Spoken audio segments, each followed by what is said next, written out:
নমস্কার দেবীগগ ও সজ্জনগণ। আজ আমরা ইতিহাসের পাতা উল্টে এক অসাধারণ ব্যক্তির কথা বলবো। এমন একটি নাম যা জুৎসান, সাহস এবং এক অটুট একবত ভারতের ধারণার সাথে মিশে আছে। আমরা কথা বলছি মৌলানা আবুল কালাম আজাদকে নিয়ে। কে ছিলেন এই মহান ব্যক্তি? তিনি ছিলেন একজন পণ্ডিত, একজন স্বাধীনতা সংগ্রামী, একজন রাজনীতিবিদ এবং ভারতের প্রথম শিক্ষামন্ত্রী। 25 সালে মক্কায় জন্মগ্রহণ করেন। পরে তার পরিবার কলকাতায় চলে আসে। তার জীবন এই ধারণার এক প্রমাণ ছিল, ইজমান এবং করম হাতে হাত রেখে চলে।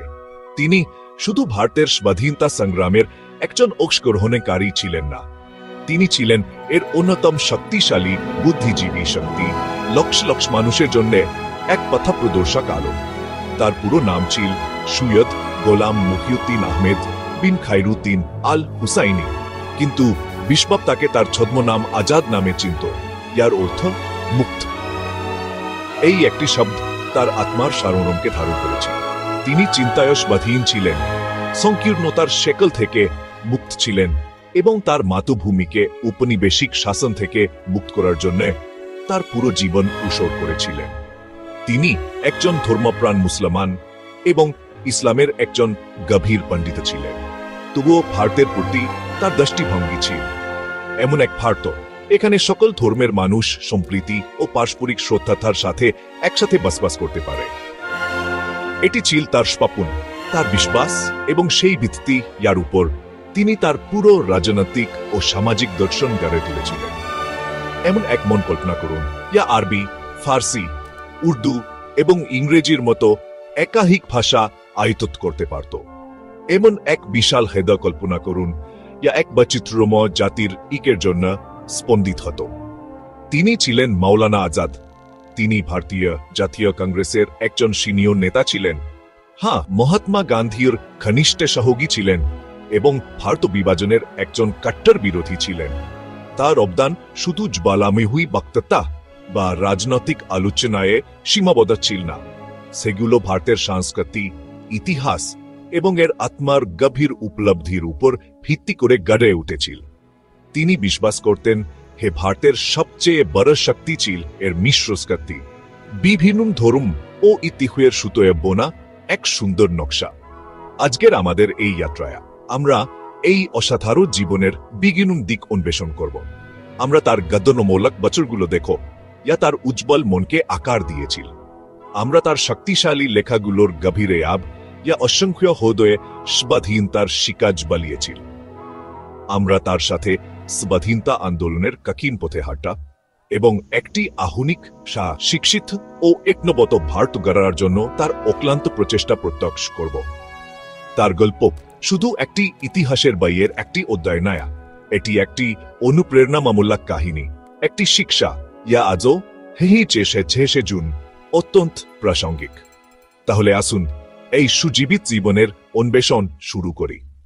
থাইমিক পন্তহর মৌলানা আজাদের যাত্রা কোনো আনুষ্ঠানিক বিদ্যালয়ে শুরু হয়নি, বরং তার বাড়ির সমর্থ বুদ্ধিবৈজ্ঞানিক পরিবেশে হয়েছিল।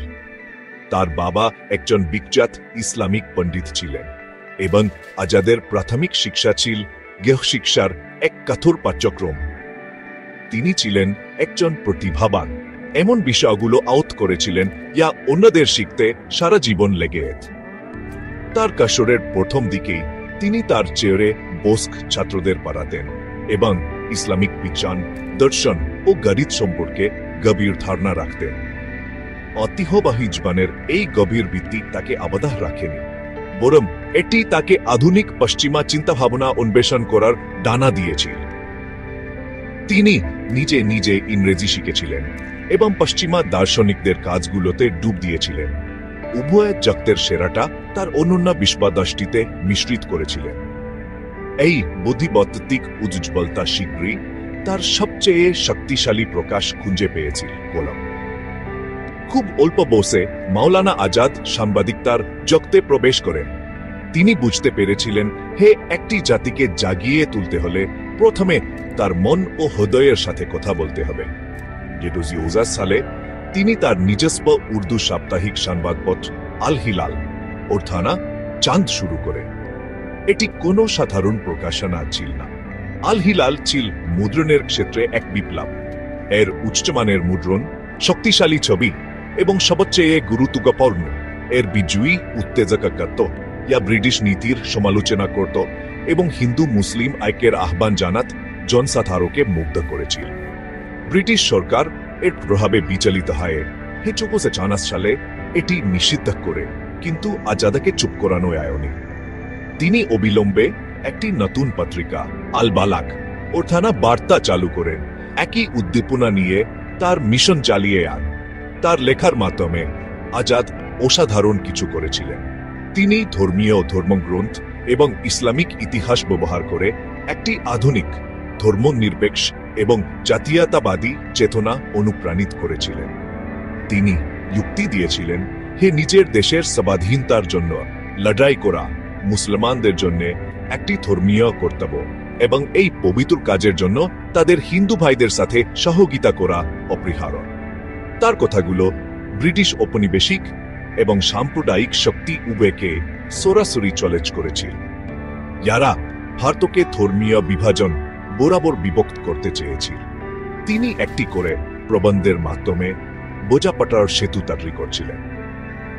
তার সবচেয়ে বিখ্যাত বই ইন্ডিয়া উইন্স ফ্রিডম একটি আত্মজীবনীমূলক বিবরণ ইয়া স্বাধীনতা সংগ্রাম এবং বিভাজনের বেদনাদায়ক ট্রুজেডির উপর একটি শক্তিশালী প্রথম হাতের দৃষ্টিভঙ্গি দেয়। অন্যান্য কাজ এমন গুবারি খাতির অর্থাৎ হৃদয়ের ধুলো জেল থেকে লেখা চিঠির একটি সংকলন তার সাহিত্যিক ও দার্শনিক মনের গভীরতা প্রকাশ করে। তার লেখাগুলো শুধু রাজনৈতিক পুস্তিকা ছিল না, সেগুলো ছিল সাহিত্যিক মাস্টারপিস, যুক্তি, আবেগ এবং ভারতের ভাগ্যের প্রতি এক অটল বিশ্বাসে পূর্ণ। তার সাংবাদিকতা এবং বইয়ের মাধ্যমে মাওলানা আজাদ একজন প্রধান রাজনৈতিক ব্যক্তিত্ব হওয়ার অনেক আগেই নিজেকে একজন শক্তিশালী বুদ্ধিজীবী নেতা হিসেবে প্রতিষ্ঠিত করেছিলেন।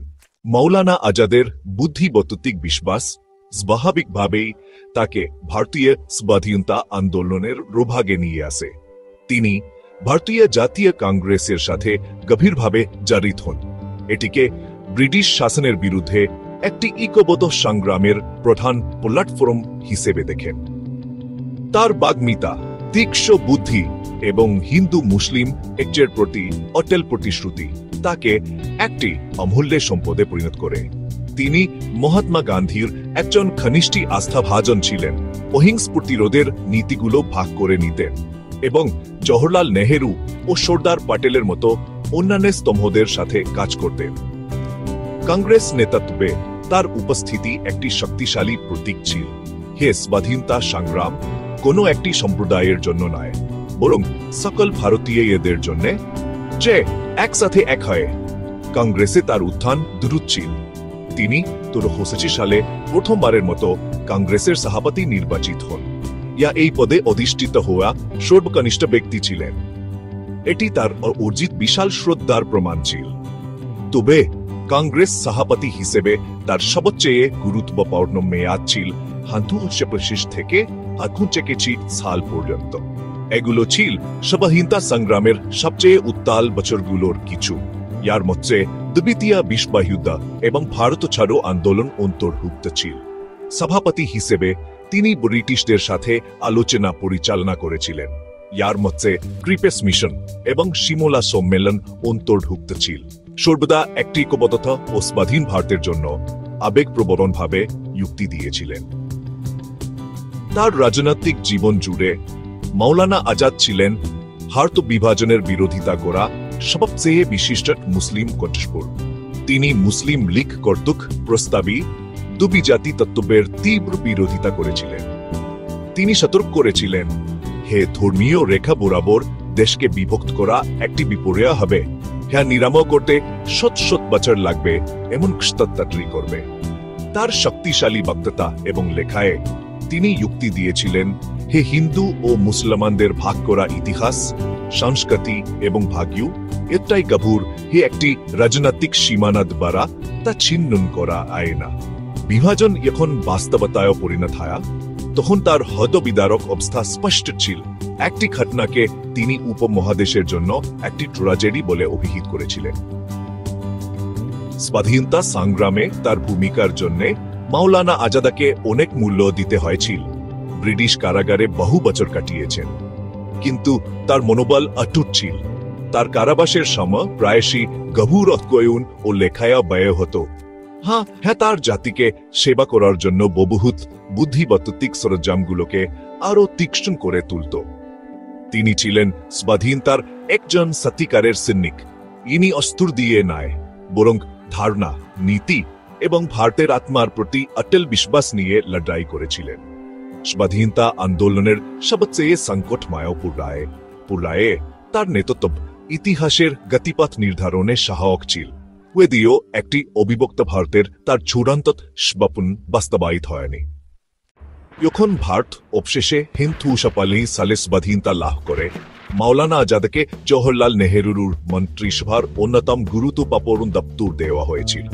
তিনি ভারতের প্রথম শিক্ষামন্ত্রী হন। এই ভূমিকা পালনের জন্যই তার জন্ম হয়েছিল। তিনি বিশ্বাস করতেন এ একটি শক্তিশালী, আধুনিক এবং গণতান্ত্রিক জাতির ভিত্তি তার জনগণের শিক্ষার উপর নির্ভরশীল। তিনি এমন একটি শিক্ষা ব্যবস্থার স্বপ্ন দেখেছিলেন যা ধর্ম নিরপেক্ষ, বৈজ্ঞানিক এবং সকল শ্রেণীর, জাতি বা ধর্ম নির্বিশেষে সকলের জন্য সহলভ্য হবে। পরবর্তী 11 বছর সালে তার মৃত্যুর আগ পর্যন্ত তিনি ভারতের শিক্ষাগত অবকাঠামোর ভিত্তি স্থাপনের জন্য অক্লান্ত পরিশ্রম করেছিলেন, যা আজও আমাদের উপকৃত করে। শিক্ষামন্ত্রী হিসেবে তার অবদান ছিল বিশাল। তার দূরদর্শী নেতৃত্বে ইউনিভার্সিটি গ্রান্টার্স কমিশন প্রতিষ্ঠিত হয়েছিল দেশে উচ্চশিক্ষার মান বজায় রাখার জন্য। খড়গপুরে প্রথম ইন্ডিয়ান ইনস্টিটিউট অফ টেকনোলজি প্রতিষ্ঠার পেছনে তিনি ছিলেন চালিকা শক্তি। ইয়া প্রযুক্তিগত শিক্ষার জন্য একটি নতুন মানদণ্ড স্থাপন করেছিল। তিনি সঙ্গীত নাটক একাডেমি, সাহিত্য একাডেমি এবং ললিত কলা একাডেমির মতো সাংস্কৃতিক ও সাহিত্যিক প্রতিষ্ঠান স্থাপনেরও চ্যাম্পিয়ন ছিলেন। ভারতের সমৃদ্ধ শিল্প ও সাংস্কৃতিক ইতিহাসকে প্রচার ও সংরক্ষণ করবে। তিনি বুঝতে পেরেছিলেন একটি জাতির পরিচয় তার শিল্প ও সংস্কৃতি দ্বারা সংস্থায়িত হয়। জাতির প্রতি তার অপরিমেয় অবদানের স্বীকৃতি স্বরূপ মাওলানা আজাদকে মরণোত্তর ভারতের সর্বোচ্চ বেসামরিক সম্মান ভারতরত্ন সালে ভূষিত করা হয়। তার জন্মদিন 9 নভেম্বর সারা দেশে জাতীয় শিক্ষা দিবস হিসেবে পালিত হয়। সেই মানুষটির প্রতি একটি উপযুক্ত শ্রদ্ধা। ইনি বিশ্বাস করতেন এজখানি মুক্তির চাবিকাঠি।